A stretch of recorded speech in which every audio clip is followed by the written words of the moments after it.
Semua, baik itu di luar negeri maupun di dalam negeri. Salam sejahtera, semoga tercurah rahmat Allah Subhanahu wa taala kepada kita semua. Amin. Saudara-saudaraku semua, konten kali ini kita akan membahas tentang salah satu kajian tertinggi di dalam ilmu ma'rifatullah. Kajian tertinggi di dalam ilmu tasawuf. Jadi perlu kita hati-hati semuanya agar tidak salah paham, terus diulang-ulang, disimak, dan kalau belum bisa mengetahui tolong ditanyakan di nomor WA kita, gabung ke grup biar tidak salah paham. Jadi jangan sampai kita salah di dalam kepahaman tentang Tuhan. Konten kita ini memang betul-betul spesial karena ini adalah hari istimewa sekali, yang memang di hari inilah bulan Ramadan itu sangat istimewa. Maka perlu kita jelaskan lagi, ketika ada yang belum tahu, belum paham, bertanya, jangan sampai salah jalan. Oke saudaraku, baiklah kita akan mulai. Jadi zat, sifat, asma, dan af'al itu bukan Tuhan.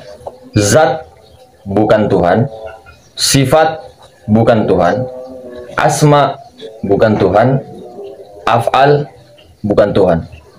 Perhatikan saudaraku, zat di sini bukan Tuhan, sifat bukan Tuhan, asma bukan Tuhan, af'al bukan Tuhan.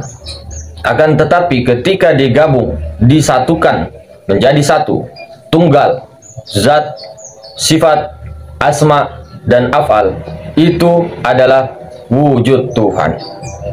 Keseluruhan wujud Tuhan. Tapi wujud bukan Tuhan. Jadi zat, sifat, asma, af'al bukan Tuhan, akan tetapi wujud Tuhan. Makanya bagi saudara-saudara yang paham, berbuat baiklah kepada wujud-wujud Tuhan yang ada, yang bertebaran di alam semesta, yang bertebaran di samping kita, di depan mata kita. Jangan sampai kita berbuat buruk kepada utusan-utusan itu. Kemudian di dalam pemahaman ini kita sama-sama mengetahui, kita paham, orang yang menyebut Allah itu sama sebenarnya, karena tiada lain dengan Tuhan itu nama Allah, sama dengan perbuatan Allah. Kalau kita sudah melihat perbuatan Allah, kita sudah memahami perbuatan Allah, af'al Allah pada manusia dan alam semesta, itu sama dengan kita sudah ma'rifatullah. Iya betul. Tapi ma'rifatullah ini bertingkat saudara. Ma'rifatullah itu bertingkat-tingkat. Dasarnya itu ya nama itu tadi, perbuatan, kemudian kenal sifat, 7 sifat, kemudian zat. Zat ini semua, zat ini yang di samping kita, kenampakan ini. Kalau zat mutlaknya, zat betul-betul wajib al-wujub, itu tidak akan bisa kita melihat. Bahkan para nabi pun tidak akan bisa melihat Tuhan, diri Tuhan itu tidak akan bisa. Tuhan sendiri yang melihat dirinya. Bagaimana bisa ini abdi ataupun hamba bisa melihat diri Tuhan? Bagaimana mungkin kita bisa melihat diri Tuhan kecuali Tuhan itu sendiri? Kalau ada yang menentang kok bisa?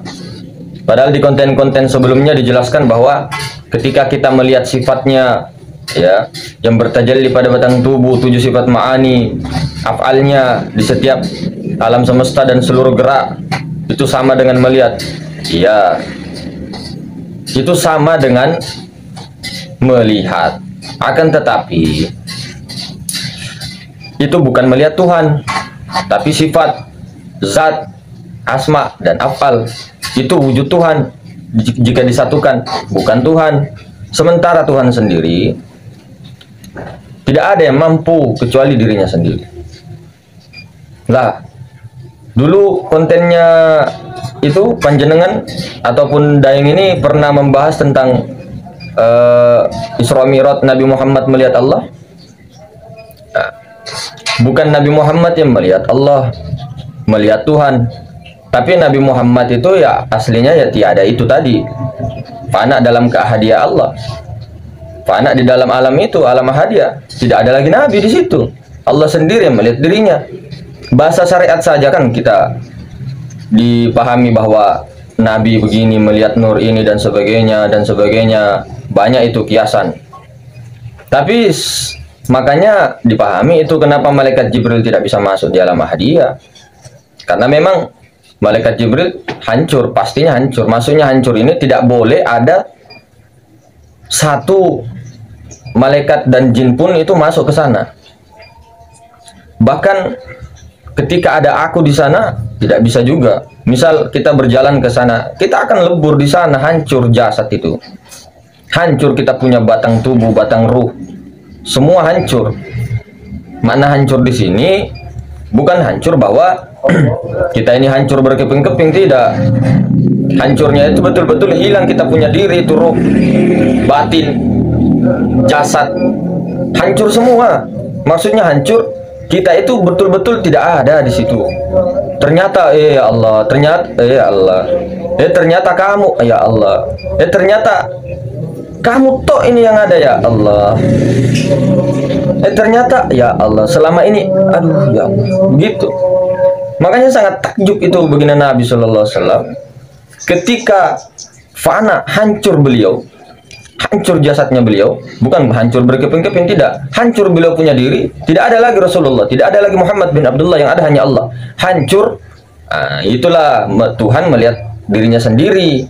Nah, kalau bahasa kiasan ya Nabi melihat Tuhan, Nabi melihat Allah. Ini kan bahasa kiasan. Kalau bahasa ma'rifatnya, hakikatnya ya Tuhan melihat dirinya sendiri di alam ahadiyah itu yang maha luas, yang maha besar. Alam ahadiyah jangan dikatakan dia ada di atas langit ketujuh.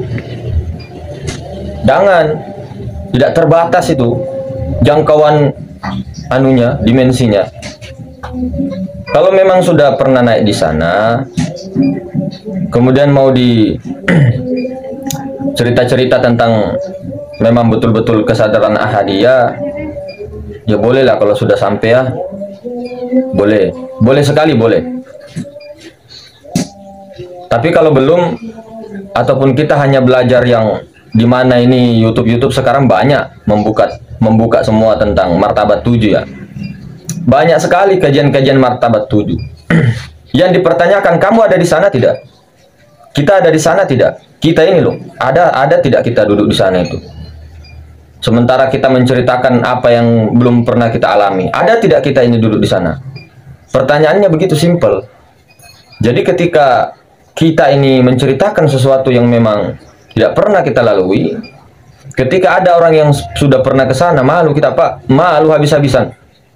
Kita belajar kitab sana sini, kanan kiri, ya, mulai dari huruf alif, huruf anu sampai ya, kita mempelajari semua Al-Quran, kita hafal Quran misal, kita ngaji kitab dan sebagainya.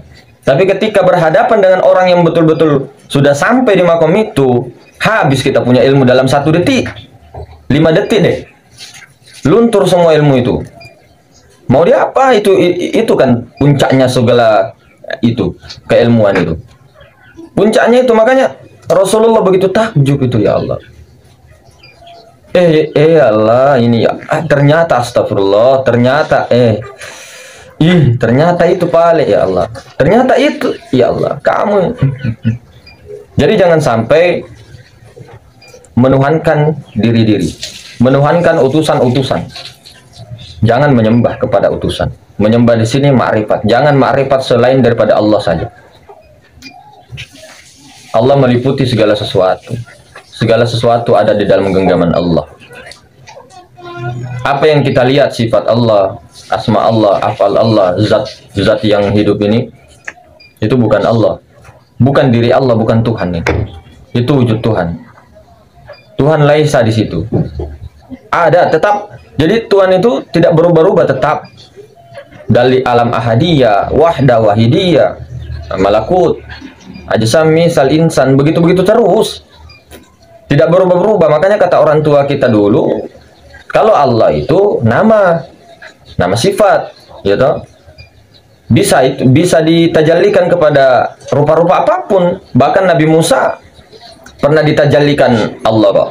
Di dalam apa itu, di Gunung Sinai kan, Bukit Tur Sinai itu, Allah tajalli kepada semak-semak belukar yang ada api. Innani anallah la ilaha illa ana fa'budni. Itu kan semak-semak belukar, tajallinya Allah di situ. Kenapa kok kita tidak percaya Allah bertajalli kepada Syekh Ibnu Arabi, Syekh Abu Yazid Al-Bustami, Syekh Abu Hamid Datu Abulung, Abdul Hamid Datu Abulung, kemudian masih banyak lagi wali-wali, Syekh Siti Jenar. Kenapa kita tidak percaya? Sementara yang hakikatnya kesempurnaan wujud itu adalah insan, akan tetapi bukan Tuhan. Tapi kalau orang yang sampai anallah, la ma'buda illallah, la mawjuda illallah, ma fi jubbati illallah, tidak ada dalam jubahku hanya Allah, yang kulihat hanya Allah, aku melihat ke biara ada Allah, aku melihat ke masjid ada Allah, aku melihat ke kuil ada Allah, aku melihat ke gereja ada Allah, aku melihat ke laut ada Allah, aku melihat ke langit Allah. Jadi semua Allah. Ditanya mau kemana? Allah. Berjalan sama siapa? Allah. Sering sama siapa? Allah. Kamu siapa? Allah. Itu kan orang yang betul-betul sudah fana, itu sudah bako sampai di makumnya. Maka ketika apapun yang diperbuat luar biasa. Akan tetapi ini baru fana kepada wujud-wujud Tuhan itu. Tetapi masih banyak marifat yang sangat tinggi kedudukannya dimiliki oleh orang hamba-hamba khusus yang tidak dibukakan oleh Tuhan. Jadi memang ada rahasia-rahasia yang boleh kita buka seperti ini kepada umum. Ini dasar sekali, ini saja dasar sudah disesat-sesatkan, mau dipotong kepala kita ini kalau pemerintahannya orang-orang kayak mereka yang sering menyesatkan itu. Ini baru dasar ma'rifat saja kita sudah mau dipotong, disembeli. Bagaimana kalau kita sebarkan yang di alam ahadiyah itu, misal kalau orang yang sudah sampai itu. Makanya kata orang tua kita, jangan kamu cari guru rohani yang memang membingungkan kamu. Dia saja bingung, dia mengajar orang, ya toh, mengajarkan orang, dia sendiri bingung, dia sendiri napa ketulu-tulu itu weh. Maksudnya dia sendiri yang kasih bingung orang, sementara dirinya sendiri tidak tahu yang mana Tuhan itu. Yang mana sih dia ini? Yang mana ini? Ya Allah, yang mana? Bicara terus, tidak apa-apa bicara memang. Cuma kata orang tua kita, cari guru yang rohani. Rohaninya betul-betul wali yang mursyida, betul-betul yang sudah sampai. Bukan cuma cerita teori. Teori bisa, orang-orang pun bisa belajar. Menghafal aja ulang-ulang itu di YouTube. Di YouTube banyak, di Google, ilmu Google banyak, pengalaman-pengalaman di Google banyak. Tapi ilmu ini tidak ada di Google. Kalau ini di YouTube yang sering saya sampaikan ada karena dasar semua itu yang pernah disampaikan. Tapi kalau yang itu yang dibuka itu tidak ada di Google. Mau cari setengah mati, Bu, enggak ada. Makanya kata orang tua kita dulu, kareng Allah Ta'ala itu, Tuhan itu, diri Tuhan itu tidak bisa dilihat mata, tidak bisa disentuh pendengaran, tidak bisa disebut dengan lidah, tidak bisa. Akan tetapi bisa itu dipahami, bisa itu diketahui, bisa itu dilihat melalui penglihatan Allah, melalui hakul yakin. Akan tetapi tidak mungkin seseorang itu bisa hakul yakin, ya, kalau belum mengalami, melihat sendiri gitu loh, mengetahui sendiri gitu loh. Jadi ini kita semua buka-buka. Ini adalah dasar-dasar yang memang kita harus ketahui semua. Karena ma'rifatullah ini memang adalah yang paling terpenting di muka bumi. Baru kita bisa sholat, baru kita bisa puasa, baru kita enak semua. Bukan berarti bahwa kita sudah ma'rifat, ya, kemudian tidak sholat, tidak. Itu keliru saja itu orang-orang begitu. Ataupun kita ketika sudah betul-betul mengenal Allah, Tuhan itu, kita dalam keadaan kebingungan. Tidak mungkin kita bingung, justru kita keyakinan ini langsung 100% kayak mau mati rasanya. Tidak mungkin bingung itu. Kalau orang masih bingung-bingung tentang Tuhan, berarti belum sempurna pengenalannya. Masih bingung kan? Nabi yang tidak pernah bingung. Cuman kita ini dikasih bahasa kiasan. Karena memang kenapa Nabi Muhammad tidak membuka? Kenapa Sayyidina Ali tidak menyebarkan? Kenapa, saudara? Coba tanya kepada diri, kenapa? Kenapa kok tidak disebarkan? Ada ilmu yang boleh disebarkan. Seperti ini, sudah harus dibuka begini. Ilmu ini. Akan tetapi ada satu rahasia yang antara dia dengan hamba, Tuhan dengan hamba itu tidak boleh bocor kepada orang lain. Kecuali memang dia satu langkah lagi untuk menuju ke sana. Itu pasti dibuka itu. Perantara gurunya, tapi ya Allah sendiri yang buka itu.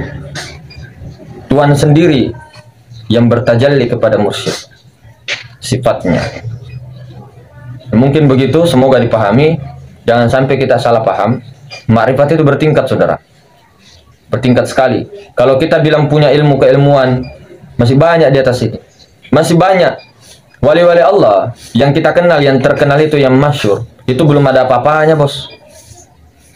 Ada wali-wali yang tersembunyi, yang mastur, kutubul ghaus. Ada itu tersembunyi, tidak dikenal, tidak pintar ngomong, tidak seperti apa namanya, ahli nahwu, ahli sorab dan sebagainya. Bukan kita ini, enggak. Mereka ahli kolbu, ahli rohani, mereka memang sudah sampai. Ada itu wali-wali besar seperti itu. Kita tidak tahu aja. Dibilang sembunyi di dalam gua, tidak juga. Bersembunyi dalam terang. Seperti Tuhan ini loh. Seperti Allah itu, wali-wali itu seperti Allah, bersembunyi di dalam terang. Ternyata dia Pale. Ternyata dia tetanggaku. Astagfirullah. Ternyata pembantuku. Astagfirullah. Itu kalau dibuka hijab, muka syafa. Kalau tidak, ya sampai mati tidak akan bisa tahu. Bahkan suami istri, misal suaminya kayak tidur terus, sholat juga bolong-bolong, misal ataupun kadang dikodok, diganti-ganti sholatnya. Masa suamiku wali, istri sendiri saja ndak bisa melihat itu, gitu loh. Sama dengan kita, Tuhan yang senampak-nampaknya seperti itu, yang maha nampak, maha nyata, maha goib, semua kita tidak bisa melihat. Padahal dia terang sekali itu, bersembunyi dalam terang, tapi tidak ada yang mampu membahas, gitu loh. Jadi jangan sampai kita ini seperti iblis, ya, iblis. Jadi merasa bahwa saya ini sudah makrifat tertinggi. Tidak, masih banyak wali-wali Allah yang disembunyikan itu. Hati-hati kita. Kemudian jangan sampai kita menyakiti hati-hatinya. Makanya kita ini harus hati-hati sama orang, hati-hati sama insan, wujud-wujud Tuhan itu. Mungkin begitu, saudara.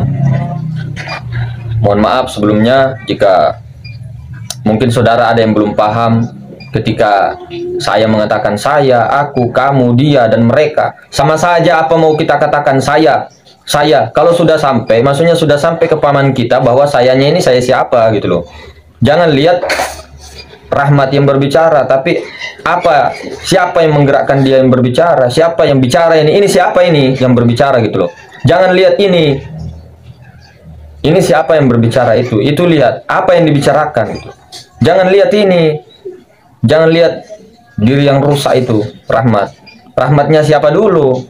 Rahmat itu misal ya, bukan marah-marah ini, santai aja. Oke. Assalamualaikum warahmatullahi